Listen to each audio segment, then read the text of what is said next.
শিবের জন্ম হইল ওই যে আমরা প্রবাদে বলে গেছি 7 সমুদ্র 13 নদী। ওই 13 নদীর মাঝে ওখানে দ্বীপ আছে। ওই দ্বীপের টিকা সৃষ্টিকর্তার হুকুমে গেল শিশিরা পর্বতী। শিবের জন্ম হইল শিশিরা পর্বতী।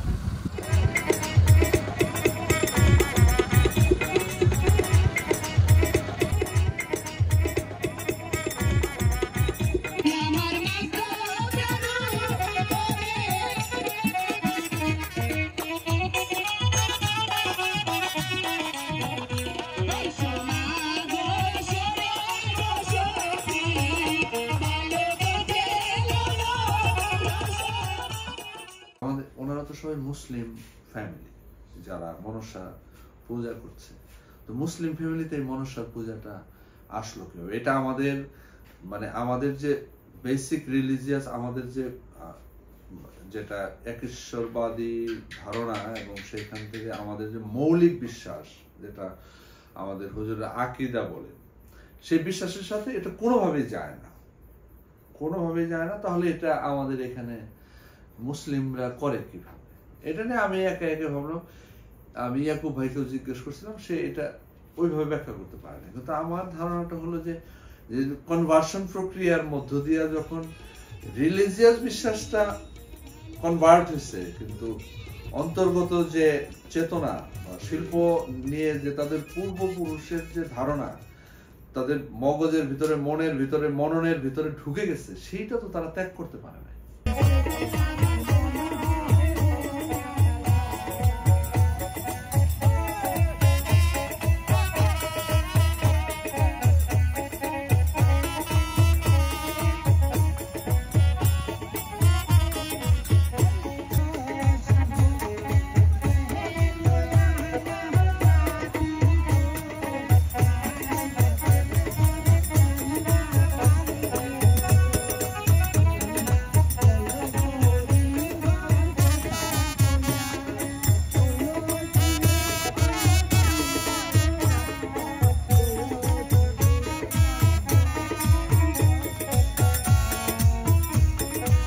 আর ওই 7 সমুদ্র 13 নদীর থেকে পর্বতে গেতে নাগে 6 মাসের রাস্তা।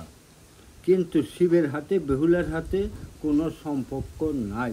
কিন্তু আমরা কেন দেই ওটা আমরা শাস্ত্রে গদে মিলাই। কিন্তু শিবের হাতে, বেহুলার হাতে কোনো সম্পর্ক নাই। বেহুলার জন্ম হলো একটা 4 যুগে 4 নীলা। আর বেহুলার নাম হলো সত্যের যুগে ছিল সত্রাণী, দীপাতে দীপা রানী, তেতাতে রুষা রানী, কলির যুগে হচ্ছে ভেলা রানী। আর পার্বতীর জন্ম যে হয়েছে, কিন্তু পার্বতীর মাত্র 2টি সন্তান, গণেশ আর নেত। পদ্মা কিন্তু ওরসের মেয়ে না। শিবের মনির পয়দা, কিন্তু ওরসের পয়দা না।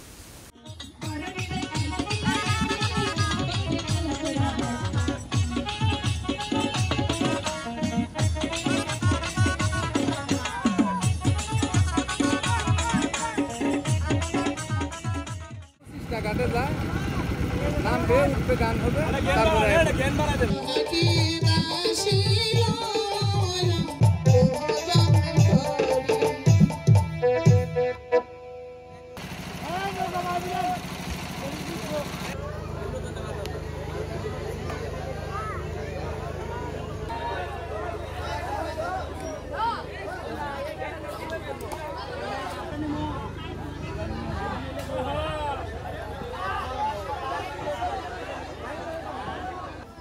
বেহুলার কাহিনীর বেহুলার কাহিনীটা হলো যে এটা তো গান দিয়ে বুঝাইতে হয়, ঠিক আছে, গানে গানে আমরা বুঝাই।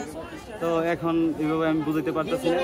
তো আমাদের ইউটিউব চ্যানেল আছে, আমরা ইউটিউবে গান গিয়ে থাকি। এনএস মিডিয়া, এনএস যাত্রা, সাম্পান মিডিয়া, মিষ্টি মিডিয়া, এগুলোর মধ্যে যদি আমাদের সার্চ দিয়ে দেখেন অবশ্যই আমাদের গান পাবেন। নায়ক সাদ্দাম এবং কি নায়িকা জেরিনের গান, এরকম কিছু লেখলেই আপনারা আমাদের গান সবসময় পেয়ে থাকবেন। ঘাটালে এই নামগুলো বিচ্ছিন্নভাবে, এই গ্রামের নামগুলো কিভাবে হলো, এবং এই যে সম্প্রদায় আমাদের ঘাটালে যারা এই মনসা দেবীর পূজা করেন বা চর্চা করেন, তারাই হয়তো ওখানে আদিতে ওখানে ছিল। কারণ আমাদের সাদ্দাম যে নাচতেছে, সাদ্দাম আজকে ডিজে পার্টির মতো নাচতেছে, কিন্তু সাদ্দামের একটা মৌলিক জ্ঞান হয়েছে বা তার একটা প্রেরণা আছে। ওই প্রেরণাটা সাদ্দাম ওই এলাকার ছেলে, যে এলাকার কথা আমরা শানে বান্দা বা বেহুলা লক্ষিন্দর গ্রামের কথা বলছি, ওর বাড়ি কিন্তু ওইখানে। প্রেরণাটা ওর ওই লোকাল এরিয়া থেকে পাইছে, কিন্তু পরবর্তীতে নানা কারণে পয়সা উপার্জন বলেন বা বেশি ভিউ হবে বা মানুষ বেশি দেখবে, সেই জন্য হয়তো নাচের স্টাইলটা এটা একটা মিউটেশন প্রক্রিয়ার মধ্যে যুগের চাহিদা অনুযায়ী পরিবর্তন হয়েছে। আগে তো হিন্দুরা কাছে, এখন মুসলমানরা মনে করেন যে না, এই ধরনের যে সাবেক যে জানে যে যারা যারা যারা ভিড়ে জানে ওই তারা এখন ধরো নিচ্ছে।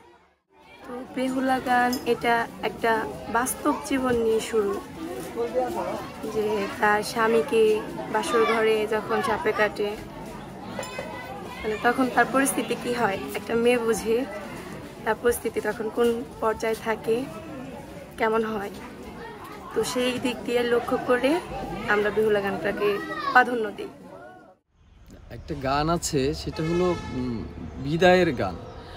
বেহুলা যখন ভেলায় ভাসে তখন যে বিদায় নেয়, যে গ্রামবাসীর কাছ থেকে সে যে বিদায় নিয়ে যায়, এই উপলক্ষে একটা গান আছে, সেটা অনেকটা এরকম: আম্মা বিদায় দেন, বিদায় দেন ও আমার আম্মা গো, আম্মা না করি ইয়ো মানায়া গো, আই গো সুবে রয়া গুইরা না রে বায়াসো, মাগো গাঙ্গে দি ইয়ো বানায়া গো, আম্মা বিদায় দেন, বিদায় দেন ও আমার আম্মা গো।